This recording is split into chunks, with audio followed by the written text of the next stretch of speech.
சிம்மராசிக்கார நண்பர்களே, தடைகளை நீக்கி வெற்றியை கையில் கைப்பற்றக்கூடிய ஒரு முக்கியமான காலகட்டத்தில் நீங்கள் இருக்கீங்க. அக்டோபர் 2ஆம் தேதிக்கு மேலே உங்களுடைய வாழ்க்கையில் மிகப்பெரிய பிரகாச ஒளிகள் வீசப்போகிறது அப்படின்னு தான் சொல்லணும். இது எதை நோக்கி பிரயாணிக்க போகுது அப்படின்னா, நீங்கள் எதை நோக்கி நீங்கள் ஸ்டெப் எடுத்து எந்த ஒரு விஷயம் தடைப்பட்டு நின்றுட்டு இருந்ததோ அந்த எல்லா விஷயத்தையுமே சக்ஸஸ் கிடைக்கக்கூடிய ஒரு நாட்கள். உடல் ரீதியான உபாதைகள்லேருந்து வெளியே வரலாம்.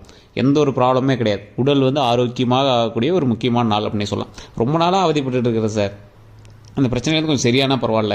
ரொம்ப நாளாக அந்த கடனில் அவதிப்பட்டுருக்கு சார், அந்த கடன்லாம் கொஞ்சம் சரியானா பரவாயில்ல. ஃபினான்ஷியலாக ரொம்ப டவுனில் இருக்குது சார், அந்த ஃபினான்ஷியலாக கொஞ்சம் டைட்டானா, ஃபினான்ஷியலாக கொஞ்சம் சரியான பரவாயில்ல அப்படிங்கிறீங்களா. இந்த வரக்கூடிய நாட்கள் ஒரு பொக்கிஷமான நாட்கள் அப்படின்னு சொல்லலாம். இந்த சிம்ம ராசிக்காரர்களுக்கு அவங்களோட குணாதிசயம்னு பார்த்தா கோவக்காரங்க. இந்த சிம்ம ராசிக்காரங்க ரொம்ப திமிரு பிடிச்சவங்க. சிம்ம ராசிக்காரங்க எது சொன்னாலும் கேட்க மாட்டாங்க. இப்படி நிறைய பேர் சொல்லுவாங்க. சிம்ம ராசியும் சரி, சிம்ம லக்கினமும் சரி. ஆனால் இந்த சிம்ம ராசிக்கே உரிதான ஒரு குழந்தை குணம் ஒன்று இருக்குது. இந்த சிம்மராசிக்காரங்க என்ன அடம் பிடிச்சாலும் இல்லைன்னு கேட்டு அள்ளி கொடுத்துருவாங்க. யாராவது இல்லைன்னு சொல்லிட்டு அள்ளி கொடுத்துருவாங்க. இவங்க ஏமாந்தவங்க கிடையவே கிடையாது. இந்த சிம்மராசிக்காரர்கள் ஏமாந்தவங்க கிடையாது. ஆனால் தெரிஞ்சே ஏமாறினாலும் அவங்க சந்தோஷப்படுவாங்க. ஒருத்தர் இல்லைன்னு கேட்குறான், மனசுக்கு இவருக்கு பிடிச்சிருச்சு, கொடுக்கணும்னு தோணிருச்சு, அவன் ஏமாத்தினாலும் தெரிஞ்சாலும் இவங்க கொடுத்துருவாங்க. இது மாதிரி நிறைய பேருக்கு நீங்கள் பாவம் பார்த்து நீங்கள் கொஞ்சம் ஏமாந்தது கொஞ்சம் அதிகமேன்னு சொல்லலாம்.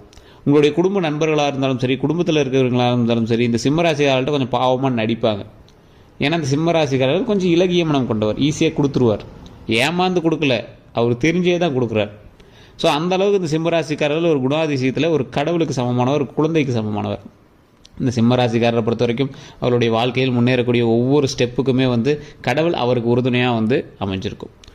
இந்த சிம்மராசிக்காரர்கள் தற்போதைய நிலைமையில் ஒரு சென்டர் ஆக்சிஸில் இருக்கார். சென்டராக நின்றுக்கிட்டு எந்த பக்கம் போகலாம், எந்த பக்கம் போனால் நன்மை கிடைக்கும், ஒரு விஷயத்துக்காக போராடிட்டு இருக்கோம். ஒரு 10-15 வருஷமாக போராடிட்டு இருக்கோம். அந்த விஷயம் கிடைக்குமா?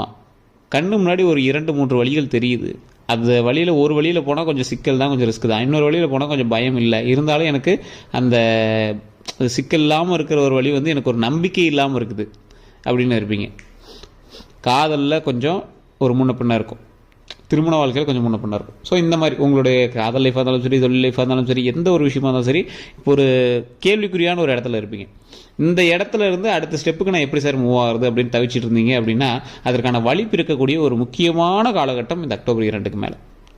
அந்த அக்டோபர் 2க்கு மேலே நீங்கள் இருக்கக்கூடிய ஒவ்வொரு லொக்கேஷனும், இப்போ நீங்கள் ஒரு இடத்துல இருக்கீங்க அப்படின்னா அந்த இடத்துல இருந்தே நீங்கள் வேறு இடங்களுக்கு மாறலாம் அப்படின்னு நினச்சிருப்பீங்க. ஆனால் அந்த இடத்துல இருந்தே உங்களுக்கு மிகப்பெரிய ஒரு மாற்றமும் நல்ல முன்னேற்றமும் கிடைக்கக்கூடிய ஒரு காலகட்டம். இதுவும் உங்களுடைய தசாபுத்தியை நோக்கியது. மோஸ்ட்லி இப்போ சிம்மராசிக்காரர்களுக்கு சுக்கிரனுடைய ஆதிக்கம் ஒரு தசாபுத்தியின்பால் நீங்கள் செக் பண்ணிங்க அப்படின்னா கொஞ்சம் சுக்கிரனுடைய ஆதிக்கம் அதிகமாக இருக்கக்கூடிய ஒரு காலகட்டம். தனிப்படையாக நீங்கள் ஒரு டைம் ஜோதிடம் பார்த்துக்கணும். இப்போ நடுநிலைமையில இருந்து நீங்கள் எந்த பக்கம் போகிறோன்னு தவிச்சிட்டு இருக்கீங்க அப்படின்னா கண்டிப்பாக ஜோதிடம் பார்த்துருங்க. கீழே ஃபோன் நம்பர் கொடுத்துருக்கேன். ஒரு வேளை உங்களை லோக்கல்லே இருக்காங்க அப்படின்னா கண்டிப்பாக உங்களை நல்ல ஜோதிடராக பார்த்து நீங்கள் ஒரு டைம் பார்த்துட்டு உங்களுடைய தசாபுத்தி எந்த பக்கம் இருக்குது, எப்படி இருக்குது அப்படிங்கிறதுக்கு தகுந்த மாதிரி உங்களுடைய லைஃப் நீங்கள் அமைச்சிக்கலாம். நிறைய பேர் கேட்குறீங்க சார், ஃபோன் நம்பர் எங்கே இருக்குன்னு. கீழே டிஸ்கிரிப்ஷனில், யூடியூப்பில் பார்த்துட்டீங்க அப்படின்னா டிஸ்கிரிப்ஷனில் இருக்குது, ஃபேஸ்புக்கில் பார்த்துட்டீங்க அப்படின்னா ஸ்க்ரீனில் இருக்குது. தயவு செஞ்சு அந்த நம்பருக்கு நீங்கள் ஃபோன் பண்ணி பேசி தெரிஞ்சுக்கலாம். இந்த ராசிக்காரர்களை பொறுத்த வரைக்கும் வாழ்க்கையில் வெற்றி பெறுவதற்கு இவர்களைப் போல ஒரு உழைப்பாளி யாரும் கிடையாது. இவர்களைப் போல ஒரு ஐடியா கிரியேட்டர் யாருமே கிடையாது. என்ன ஒன்று, டக்குன்னு கோவப்பட்டுருவீங்க, டக்குன்னு சின்ன சின்ன விஷயத்தில் ஜெர்க்காயிருவீங்க. அதனால் ஒரு எக்ஸாம்பிளுக்கு ஒரு டம்ளரில் ஒரு டக்குன்னு ஒரு அடிக்கிட்டே வரீங்கன்னு வச்சுக்கோங்க. ஒரு பில்டிங் மாதிரி பொம்மை குழந்தைங்களாம் விளையாடுவாங்கல்ல, இப்போ டம்ளரில் அடிக்கிட்டே வரீங்க. லைட்டாக ஒன்று காற்றுல ஆடும். நீங்கள் என்ன பண்ணுவீங்க, கோவத்தில் படப்படன்னு எல்லாத்தையும் தட்டிட்டுருவீங்க. உங்களுடைய கொஞ்சம் அவசர புத்தி கோவத்தில் என்ன பண்ணிடுறீங்க, சின்ன ஒரு விஷயத்துக்காக பெரிய விஷயத்தையும் கிளச்சிடுறீங்க. இது நீங்கள் உண்மை எப்படின்னா மறக்கா கமெண்ட் செக்ஷனில் பற்றி விடுங்க. அப்போ நீங்கள் கிடைக்கல அப்படின்னாலும் உங்களை பக்கத்தில் இருக்கிறவங்க தூண்டிடுவாங்க. இந்த சிம்மராசிக்காரர்களுக்கு தற்போதைய நிலைமையில் கூட இருக்கிறவங்களால கொஞ்சம் அவங்க பார்த்துருந்தாங்க அப்படின்னா ஆட்டோமேட்டிக்காக நன்மை பிறக்கும். ஸோ இந்த சிம்மராசிக்காரர்கள் வாழ்க்கையில் வெற்றி பெறுவதற்கு ஒவ்வொரு நொடியும் ஒவ்வொரு நிமிஷமும் இவங்க உழைச்சிக்கிட்டே தான் இருப்பாங்க. சின்ன வயசுலேருந்து இவங்களோட உழைப்பு எடுத்து பார்த்தீங்க அப்படின்னா இவங்க உழைச்ச அளவுக்கு வீட்டில் யாருமே இருக்க மாட்டாங்க. அதே மாதிரி வீட்டில் இருக்கிறவங்க கொஞ்சம் உறுதுணையும் இவர்களுக்கு அதிகம். நட்பு வட்டாரங்களும் அதிகம். நட்பு வட்டாரத்தில் 50% உங்களுக்கு ஒரு 50% உங்களை காப்பாற்ற நட்பாக இருக்கும், 50% உங்களுக்கு கவுத்துற நட்பாக தான் இருக்கும். அந்த 50% கவுத்துற நட்பு, மீதி இருக்கிற அந்த 50% பேர் நல்லவங்க இருக்காங்கல்ல, அவங்க மேலே பாசம் வைக்கிறதுக்கே கொஞ்சம் யோசித்து வைக்கக்கூடிய அளவுக்கு இவங்க உங்களை வேலை காட்டிட்டு போயிருப்பாங்க. அந்த அளவுக்கு உங்கள் நட்பையே வெறுக்கிற அளவுக்கு தான் சில நண்பர்கள் உங்களை தூண்டுதலுக்குள்ளாக்கி அவங்க மேலே மரியாதை குறைவாக்கி மற்ற நண்பர்கள் மேலேயும் சந்தேகம் வர அளவுக்கு அவங்க வந்து நடந்துட்டு போயிருப்பாங்க. சிம்மராசிக்காரர்களுக்கு ஒரு மிகப்பெரிய உறுதுணை என்ன தெரியுமா? இவங்களுக்கு குலதெய்வத்தினுடைய அருள் எப்போவுமே கிடைக்கும். இந்த குலதெய்வத்தினுடைய ஆற்றலும் அருளும் எப்பொழுதும் கிடைக்கக்கூடிய இந்த சிம்மராசிக்காரர்கள் அவங்களுடைய வாழ்க்கையில் எந்த ஒரு ஸ்டெப் எடுத்து வச்சாலும் ஒவ்வொரு நொடியுமே கடவுளினுடைய ஆசி பெற்று அந்த இடத்துல ஸ்டெப்பு போய் எடுத்து வைக்கும் போது சின்ன சின்ன தடங்கல்கள் அவங்க சந்திச்சே இருப்பாங்க. இருந்தாலும் ஃபைனலாக எங்கள் அவுட்புட்டை ஜெயிச்சிருவாங்க. இப்போ நீங்கள் ஒரு எக்ஸாம்பிளுக்கு ஒரு விஷயம் வந்து நீங்கள் நடத்தலான்னு போகிறீங்க, ஒரு வீடு கட்டலாம் நீங்கள் வந்து போகிறீங்க, ஸ்டார்டிங்கில் ஸ்டெப் எடுக்கலான்னு போகிறீங்க. இது வந்து உங்களுக்கு ஜாதக ரீதியாக வீடு கட்டக்கூடிய ஒரு நேரமாக இருந்திருக்கணும். ஓகேவா? அப்படி நீங்கள் போய் ஸ்டெப் எடுக்கிறீங்க. எடுக்கும் போது ஜாதகம் நல்லா இருக்குது, கையில் உங்களுக்கு பணம் வர ஓரளவுக்கு இருக்குது, ஸ்டெப் எடுக்கலான்னு இருக்கிறீங்க, ஏதோ ஒரு டாக்குமெண்ட் பிரச்சனையாக இருக்கும், வீடு கட்டுறதுக்கு ஏதாவது சொல்லுவாங்க. மறுபடியும் அதை சரி பண்ணி அதுக்கப்புறம் நீங்கள் வந்து ஸ்டெப் எடுப்பீங்க, அப்புறம் வீடு கட்டிடுவீங்க, அது எல்லாமே ரெடி பண்ணி வச்சுங்க. அப்புறம் ஃபினான்ஷியலாக சின்ன சின்ன தடைகள் ஏற்படும், அதையும் நீங்கள் சரி பண்ணி வந்துடுவீங்க. ஸோ இந்த மாதிரி ஒரு விஷயம் ஸ்டார்ட் பண்ண போகிறீங்க, ஒரு ஜெர்க்கு காட்டிடும், அதுக்கப்புறமேட்டு உங்களுக்கு வந்து சக்ஸஸ் ஆகும். திருமணத்துக்காக போவீங்க, கல்யாணம் ரெடி ஆகிற அளவுக்கு போவோம், மறுபடியும் ஸ்டக் ஆகும், மறுபடியும் ஒரு பிரச்சனை ஆகும், மறுபடியும் திருமணத்துக்கு ரெடி பண்ணுவீங்க, மறுபடியும் அது ஓகே ஆகிடும். குழந்தைக்காக போராடுவீங்க, குழந்தை வந்து ஃபஸ்ட் டைம் கொஞ்சம் இது பண்ணும், அதுக்கப்புறம் ஆட்டோமேட்டிக்காக குழந்தை பிறக்கும், ஆட்டோமேட்டிக்காக நீங்கள் நினச்ச மாதிரி லைஃப் செட்டில் ஆகும். ஸோ இந்த மாதிரி எந்த ஒரு வேலையுமே நீங்கள் வேலைக்கு போவீங்க, ஃபஸ்ட்டு ஒரு வேலை ஓகே ஆகாது, மறுபடியும் அடுத்த வேலைக்கு போவீங்க, இப்படியே நிறையா இடத்துல வந்து உங்களை சுத்த வச்சுட்டு தான் வேலையுமே உங்களுக்கு செட் ஆகும். ஸோ சிம்மராசிக்காரர்கள் கொஞ்சம் ஜெர்க் அடித்து தான் மற்ற எல்லாமே செட் ஆகும். தொழில் ரீதியான விஷயங்களோட ஸ்டார்டிங்லாம் உங்களுக்கு பெரிய லாபங்கள்லாம் நீங்கள் வந்து பார்த்துருக்க மாட்டீங்க. அதனால் நீங்கள் துவளவும் கூடாது, இறங்கி ஓடவும் கூடாது, அதீத பணம் போட்டு லாக் ஆகக்கூடாது. அதுதான் மெயின் இந்த சிம்மராசிக்கு. ஸோ ஒவ்வொரு படிக்கட்டும் வெற்றிக்கான ஒவ்வொரு தூண்களாக நினைத்து கொஞ்சம் பார்த்து பொறுமையாக ஹேண்டில் பண்ணிங்க அப்படின்னா உங்கள் மாதிரி சக்ஸஸ் ஆன ஆள் உலகத்துலேயே யாரும் கிடையாது. அரசியல் பின்பலம் உங்களுக்கு அதிகம். அரசியல் சார்ந்த விஷயங்களில் உங்களுக்கு உள்ளே போனீங்க அப்படின்னா உங்களுக்கு ஒரு முதன்மையாக நிற்கக்கூடிய அளவுக்கு உங்களுக்கு பவர் அதிகம். இருந்தாலும் உங்களை ஏமாற்றுவதற்கு பின்னாடியே உங்கள் கூடவே இருக்கிறவங்களே உங்களை ஏமாற்றுறதுக்கான வாய்ப்புகளும் அதிகம். ஏன்னா சிம்மராசிக்காரர்கள் ஈஸியாக வந்து மேலே ஏறிடுவாங்க. அவர் கஷ்டப்பட்டோ ஏதோ ஒன்று பண்ணால் அவங்களுக்கு வந்து கடவுளே அருள் புரிஞ்சு அவர் வந்து ஆட்டோமேட்டிக்காக மேலே கொண்டு வந்துடும். ஆனால் மற்றவர்கள் உங்களோட இருந்தால் மட்டும்தான் மேலே வருவாங்க அப்படிங்கிற நிலைமை. ஸோ அதனால் என்ன பண்ணுவாங்க, உங்களோடைய அசாம் மேலே வந்துட்டு உங்களை தட்டி வரத்துக்கு பார்ப்பாங்க. ஸோ நீங்கள் அந்த இடத்துல நீங்கள் ஒரு வெற்றியை நோக்கி பிரயாணித்து ஒரு வெற்றியை பிடிச்சிங்க அப்படின்னா வெற்றிக்காக எவ்வளோ போராடினீங்களோ அதை விட அதிகமாக அதை தக்க வச்சுக்கிறதுக்கு போராடணும். இப்போ நீங்களுமே பாருங்களேன், ஒரு குறிப்பிட்ட இதில் கஷ்டப்பட்டு சம்பாரிச்சிருப்பீங்க, ஓரளவுக்கு வந்து சம்பாரிச்சு நிற்பீங்க, அப்போ தான் உங்கள் சொந்த பந்தம் உங்களோட நண்பர்கள் எல்லாம் வருவாங்க. நீங்கள் சம்பாரிச்சதோடு என்ன கஷ்டம் அப்படின்னா சம்பாரிச்சதை அவங்கிட்ட காப்பாற்றுறது தான் பெரிய கஷ்டமாக இருக்கும். இது வந்து சிம்மராசி மட்டும் நிறைய ராசி ஆப்டாக செட் ஆகும், ஆனால் இந்த சிம்மராசிக்கு இது அதிகமாகவே செட் ஆகும்.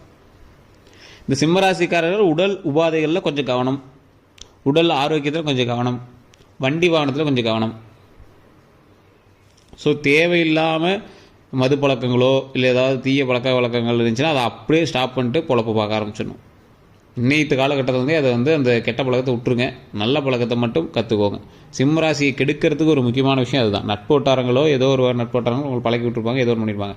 அது மட்டும் இல்லைன்னா நீங்கள் ஒரு 100% தங்கம்னு சொல்லிவிடுவாங்க. கோபம், மது இது மட்டும் உங்களுக்கு வேண்டவே வேண்டாம். சிம்மராசி ஒரு தெய்வத்தினுடைய ஆற்றல் பெற்ற ராசி, அவங்களுக்கு தொடவே கூடாது. அப்படி நீங்கள் இருந்துக்கோங்க. உடம்பு ஆரோக்கியமாக வச்சுக்கோங்க. தற்போதைய நிலமையில் உடம்பு ஆரோக்கியம் ரொம்ப முக்கியம். அதனால் இந்த தேவையில்லாத கெட்ட பழக்கங்களை கொஞ்சம் நிறுத்துறது ரொம்பவே நல்லது. அதே மாதிரி நீங்கள் வந்து இப்போ ட்ராவல் சம்மந்தப்பட்ட விஷயங்கள் பண்ணிகிட்டு இருக்கீங்க அப்படின்னா வாகன போக்குவரத்தில் ரொம்ப ரொம்ப கவனம் தேவை. தண்ணி, நெருப்பு இது ரெண்டுலேயும் கொஞ்சம் கவனம் தேவை.